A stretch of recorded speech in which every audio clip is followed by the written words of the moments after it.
Welcome to the Shield Your Business from Chaos podcast, where there's no building, no people, no third-party suppliers, and no systems all combined to create Chaos the Dragon, which is battled by King Phoenix and his shield. Yeah, it's interesting, and I'm curious to see how the rest of this stuff is going to fall out with the unfortunate part with the work from home is good with a star beside it. The part that's a little bit like, is this hybrid workforce? Again, with a star beside it. I'm not saying that hybrid workforce is bad and that it doesn't work and all sorts of stuff. But the really hard thing that we've seen is that we've been doing exercises where we're like, okay, so like day one of the incident, this happens. Okay, yeah, no problem. Who's in the office? Well, what day of the week is this? I don't know. Wednesday. Okay, so on Wednesday, Sally, Freddie, and Susie are here. But on Tuesday, Billy, Bobby, and Fred are here. Okay. Well, that's going to change our opinions because of this. And you're like, oh, wow. So like that hybrid workforce, because you don't know who's in the office and who isn't in the office. And the responses are now varying on it. And so it's like, it's interesting to see or how the response of that is going to, like the human aspect of it is going to work out or shake out kind of thing. And all we can do is really just watch and see what businesses are finding that works best for them to try to find a solution that's going to work. The one thing that we have found, and I'm assuming that you probably have as well, the one thing that we have found is that for all intents and purposes, a lot of the original BCPs, like if we backed up like 3 years ago, we looked at them from 3 years ago to now, and let's just say they're 100 pages. I would imagine that probably 90 to 95 pages have some form of an edit on them. And these aren't minor edits like periods and commas and semicolons.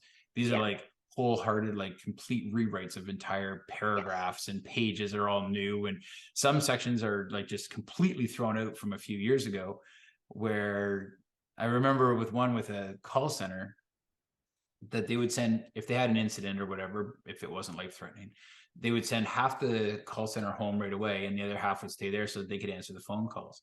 And it was so once these guys got home and they got up online, that this half would then go home and then do it from home.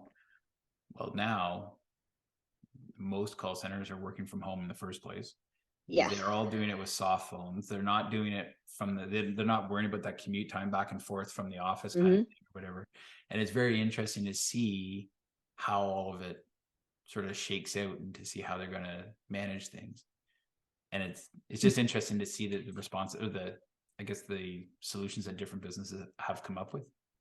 I think we just came up in a previous podcast where we talked about how work from home was kind of like the single biggest shakeup to business in the last 100 years. Yeah. And that's exactly since the last pandemic, quite literally, but I think that's exactly your point makes that completely, because the strategies, almost everything has changed. And I would agree that 90+% of a plan is going to get significantly edited because assumptions are so different now. Oh, totally. The technology and the ability to work from home and the acceptance by management that this is part of normal operations now completely changes your assumptions that you started with when you go to develop your plan. Well, and the part that I'm curious is like the last group that we just worked with, that they use WebEx chat to do all of their inter-office chats or their team chats, I guess. And we said, for outside of office hours, do you guys have everybody else's like, cell numbers or whatever? Can you text them and this, that, or whatever? And half the teams were like, yeah. And because those were generally like the sales and marketing, like a little bit more of the extroverts, I guess. Not that they're all extroverts, but more so than maybe developers. They were like, oh yeah, sure, everybody's got it, because we have to figure out where we're going for beer after work. or whatever the reason was. And then you'd get, some of the groups that are a little bit more introverted, I guess. And they were like, no, we'll just, WebEx chat them. And we're like, okay, well, that's fantastic and all, but who is out of this group is actually picking up their WebEx chat after work? And they're like, after work? Yeah, like after 6, 7 o'clock at night or whatever. And they're like, yeah, there's no such thing as after work. Have you met this team? There's no such thing as after work. And I was like, that's a little dangerous. Use King Phoenix and Shield with its mapping, its dashboards, its permissioning, its dependency mapping, and its automatically redacted plans to shield your business from chaos. KingsBridgeBCP.com. Well, but that's a really good point, because a lot of this comes down to company culture. True. And you're looking at the difference between different departments. Yeah. And I can absolutely think of examples that echo what you just said. Thinking of Oracle DBAs back in the day at a company I worked with, great group of guys, but yeah, they were never off, right? No. So their chat was always going. And then I worked for a large oil and gas company, and I was on an international team. So we had conference calls at ridiculously early hours as well as very late, and chat was always up. Yeah. So no matter what you were doing, your chat window was always active unless you were in a meeting. And there were constant questions back and forth from different team members across the globe all the time. Yeah. And I worked remotely for a good part of that job. And I would have conference calls at like 6 o'clock in the morning. And I would be on my computer off and on throughout the day until typically 11 o'clock at night. So work-life balance, not so great. But there was a lot of positive to that environment.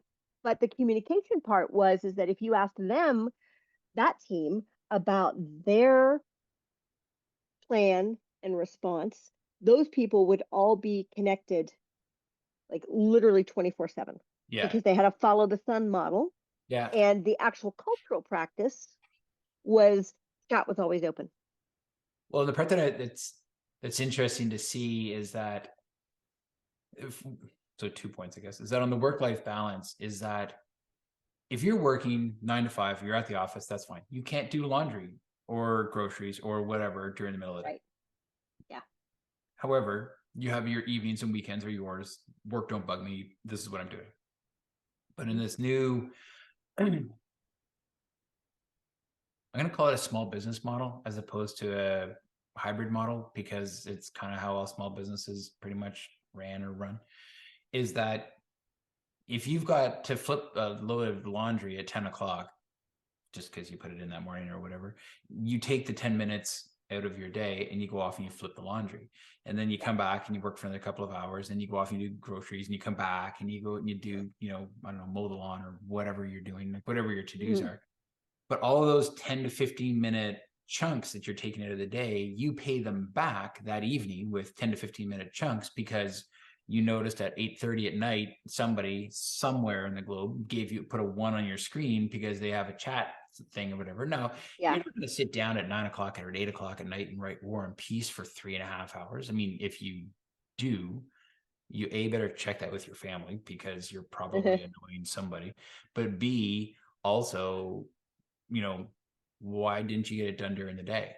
Oh, it's because mowing the lawn took longer than I thought, or I wanted to play golf with buddies or whatever. And so I took that 3.5 hour chunk in the middle of my day and I put it in the evening. And so it's like, it'll be interesting to see how it all works out.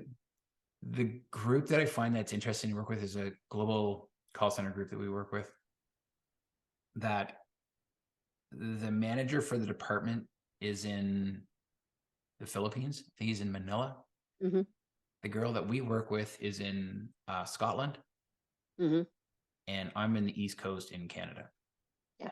And we'll have the three of us on a call at one time, like video conferencing back and forth, whatever. And for him, it's like, I don't know, 3 or 4 in the morning or something like that. For me, it's like 10 in the morning or 11 in the morning or whatever. And then for Scotland, it's like 4 o'clock in the afternoon or 5 o'clock in the Yeah. afternoon. And it's so crazy that they're just like, oh, yeah, nothing to it. You're just like, 4 o'clock in the morning. The last thing I'm going to be doing is being on a video call. Not so much from work, but I'm not going to make any sense at 4 o'clock in the morning. Right. Yeah. But it's so cool to see that happen. And they say that that's just how they've always worked. And I was like, That was okay, the that's same awesome. way the team that I was on. It was the same kind of thing. But that evolved out of a highly bureaucratic business with lots of layers of management, very process oriented, and it was a huge company, and this was the way the company did things.